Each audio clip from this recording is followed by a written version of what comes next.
তৃণমূলের বিকল্প বিজেপি নয়, এই দুই লুটারাদের বিকল্প হচ্ছে বামপন্থীরা। ব্যাপকভাবে মানুষ সাড়া দিচ্ছে। মালদহের মানিকচক বিধানসভা কেন্দ্রের বামফ্রন্ট মনোনীত সিপিআইএম প্রার্থীর সমর্থনে প্রচারে অংশগ্রহণ করে এমনই বক্তব্য সিপিআইএমের কেন্দ্রীয় কমিটির সদস্য সুমিত দের। বৃহস্পতিবার মানিকচক বিধানসভা কেন্দ্রের ভূতনির উত্তর চণ্ডীপুর এলাকা জুড়ে সুবিশাল পদযাত্রার মধ্য দিয়ে প্রচার পর্ব শুরু করেছে বামফ্রন্ট নেতা কর্মীরা।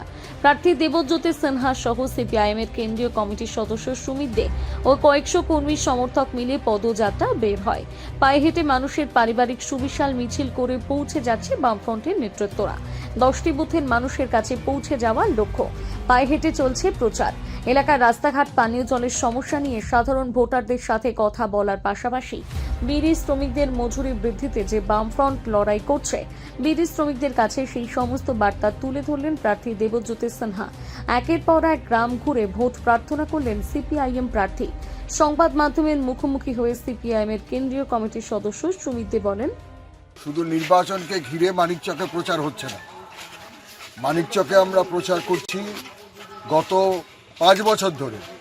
লাগাতার মানিকচকের মানুষের যে সমস্যা, বিশেষত ভূতনি এলাকার মানুষের যে সমস্যা, তা নিয়ে আমাদের প্রার্থী দেবজ্যোতি সিনহা প্রতি ঘন্টা, প্রতিদিন, প্রতি মাস, প্রতি বছর লড়াই করেছেন, তাদের পাশে থেকেছেন এবং সেই পাশে থাকার বার্তাটাই মানুষের কাছে দিতে চাইছেন যে এইবার মানিকচকের বিধানসভায় পরিবর্তন আনতে হবে।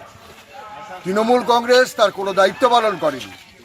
তৃণমূল কংগ্রেসের ত্রুটিগুলো দেখিয়ে বিজেপি যে দখল করতে চাইছে মানিকচককে, তারা এখানকার পরে পঞ্চায়েত দখল করেছিল কয়েকটা, সেখানেও তারা লুট করেছে একইভাবে তৃণমূলের মতো। ফলে তৃণমূলের বিকল্প বিজেপি নয়, বিজেপির বিকল্প তৃণমূল নয়, এই দুই লুটেরার বিকল্প হচ্ছে বামপন্থীরা। তার প্রতিনিধিত্ব করছে দেবজ্যোতি সিনহা। মানুষ ব্যাপকভাবে সাড়া দিচ্ছে এবং শুধু এই কেন্দ্রে নয়, মালদা জেলা জুড়ে, সারা রাজ্য জুড়ে আমরা মনে করি জয় আমাদের নিশ্চিত। আমাদের বামফ্রন্টের পক্ষ থেকে এই সময়কালে কেন্দ্রীয় সরকারকে দেখেছি যে দায়িত্ব জ্ঞানহীন পদক্ষেপ গ্রহণ করেছে, মুখে বলেছেন, কার্যকর করেনি। আর রাজ্য সরকার হচ্ছে বহু দাম দিয়ে বালির বস্তা কিনে ওই প্রবল স্রোতের মধ্যে ভাসিয়ে দিয়েছেন, তাতে বাঁধকে আটকানো যায়নি।